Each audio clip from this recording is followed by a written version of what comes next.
Hello बच्चों, कैसे हैं आप सभी। उम्मीद करता हूं बहुत अच्छे और पढ़ाई को अच्छे से कंटिन्यू कर रहे हैं। मैं हूं प्रशांत माहेश्वरी और fun with physics YouTube channel पर आप सभी का बहुत बहुत स्वागत है। आज की वीडियो क्लास में हम फिजिक्स का लास्ट चैप्टर चैप्टर नंबर 14 अर्धचालक इलेक्ट्रॉनिकी को डिस्कस करने वाले हैं। सेमीकंडक्टर इलेक्ट्रॉनिक्स को डिस्कस करने वाले हैं। बहुत बढ़िया चैप्टर है।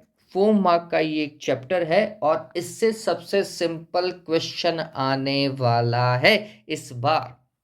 चलिए, सबसे पहले देखते हैं कि लास्ट ईयर मतलब 2023 में इससे कौन सा क्वेश्चन आया था। इससे 1 मार्क का very short answer type question आया था, जिसमें पी टाइप सेमीकंडक्टर के लिए पूछा गया था कि उसमें बहुसंख्यक आवेशवाहक और अल्पसंख्यक आवेशवाहक कौन से हैं, minority charge carriers and majority charge carriers कौन से हैं, ये पूछा गया था। तो ये पहला पार्ट तो ये। और फिर 3 मार्क का एक क्वेश्चन आया था जिसके अंदर फुल वेव रेक्टिफायर पूर्ण तरंग दृष्टिकारी के लिए पूछा गया था। और इसके और पार्ट के अंदर अगर हम देखें तो पीएन डायोड का जो फॉर्मेशन है वो किस तरीके से बनता है, ठीक है, उसकी कार्यप्रणाली पूछी गई थी कि वो किस तरीके से बनता है। इसी के साथ में उन्होंने पीएन डायोड और जीनर डायोड दोनों का प्रतीक चिन्ह पूछा था, सिंबॉलिक रिप्रेजेंटेशन आपको बना करके आना था। इतना ही क्वेश्चन था, ठीक है। तो पता चल गया लास्ट ईयर कौन से क्वेश्चन आए हैं। चलिए, अब इस बार 2024 के पर्पज से मेरे को जो लग रहा है, मैं पहले तो ब्लूप्रिंट डिस्कस कर लेते हैं कि ब्लूप्रिंट के अंदर क्या है, उसके बाद में बताता हूं। ब्लूप्रिंट में देखो, एमसीक्यू आएगा एक आधे नंबर का, एक फलंदा ब्लैंक्स आएगा और एक 3 नंबर का क्वेश्चन आने वाला है। और इस 3 नंबर के क्वेश्चन की खास बात यह है, इसके 2 पार्ट है। 2 पार्ट कैसे? 2 नंबर इसमें डायग्राम के हैं और 1 नंबर थ्योरी का है। समझ में आ रहा है? तो आपको वो क्वेश्चन चूज करना है जिसमें डायग्राम है और 2 डायग्राम है, ठीक है। तो हमने वो क्वेश्चन चूज किए हैं इस बार। और एमसीक्यू के अंदर मैं आपको बोलूंगा पी टाइप और एन टाइप। ये मेरे को लग रहा है आए नहीं आए, मेरे को लग रहा है कि शायद यहां से एक बढ़िया सवाल बन सकता है। पी टाइप और एन टाइप का जो ऊर्जा बैंड अंतराल वाला जो ग्राफ है ना, वो प्लीज देख लीजिएगा। एनर्जी बैंड डायग्राम वाला जो पार्ट है वो प्लीज अच्छे से देख लीजिएगा, क्वेश्चन बन सकता है वहां से, ठीक है।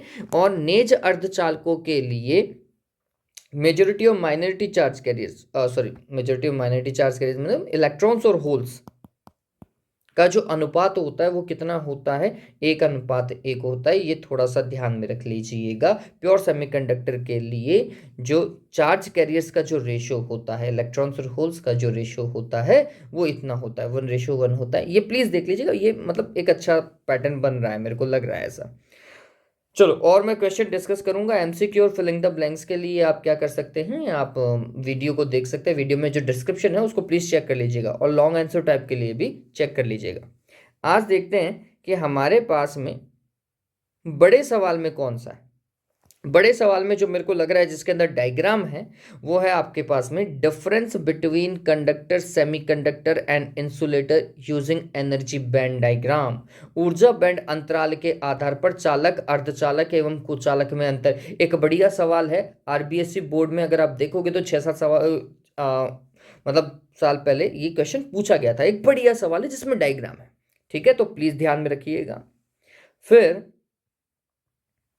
हाफ वेव रेक्टिफायर, क्योंकि full wave rectifier last year पूछा जा चुका है, तो हाफ वेव रेक्टिफायर को अच्छे से ध्यान में रखिएगा।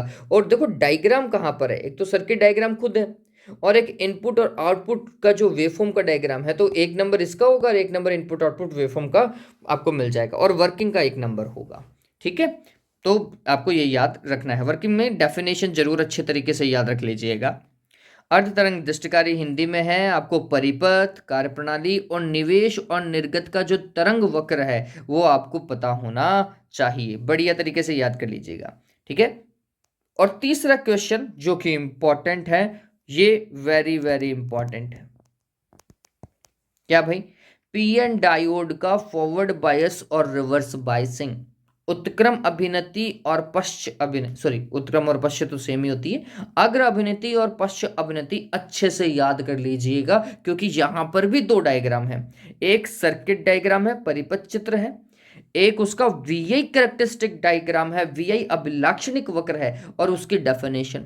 डेफिनेशन में यहां पर एक एक नंबर का सवाल, एक एक मतलब ऑब्जेक्टिव के लिए बता रहा हूं। ऑब्जेक्टिव क्वेश्चन में हाफ ऑफ मार्क का क्वेश्चन यहां से भी आ सकता है। कैसे आ सकता है कि भैया ये जो पीएन डायोड के अंदर वर्जित ऊर्जा अंतराल होता है ना, ये वाला ये जो पार्ट होता है मिड वाला, ठीक है, इस वाले पे फॉरवर्ड बाइसिंग और रिवर्स बाइसिंग का क्या फर्क पड़ता है, तो हम बोलते हैं कि फॉरवर्ड बाइसिंग में इसका मान घट जाता है और रिवर्स बाइसिंग में ये क्या हो जाता है, बढ़ जाता है। ठीक है, तो ये आपको पता होना चाहिए। जो जंक्शन की जो डिप्लेशन लेयर होती है ना, उस लेयर का विड्थ जो है वो बहुत इम्पैक्ट वाला क्वेश्चन बनता है। फॉरवर्ड बायसिंग में वो विड्थ कम होती है और रिवर्स बायसिंग में वो विड्थ क्या हो जाती है, बढ़ जाती है। बढ़िया सवाल है। चलो, उम्मीद करता हूं ये चीज आपको समझ में आई होगी। और के अंदर आएगा आपके पास में 2 क्वेश्चन आएंगे, ये बात ध्यान में रखिएगा। तो अगर ये 3 सवाल आपने याद कर लिए हैं तो ये बात मान करके चलिए, इनमें से एक तो आएगा ही आएगा, निश्चित है। वैसे भी इस चैप्टर में और कोई सवाल बचा नहीं है देखा जाए तो। ठीक है, चलो, हैव अ गुड डे बच्चों, टेक केयर, अपना ध्यान में रखें। आपको वीडियो अच्छा लगे तो लाइक और शेयर कीजिएगा, ये आपके ऊपर डिपेंड करता है। Have a good day.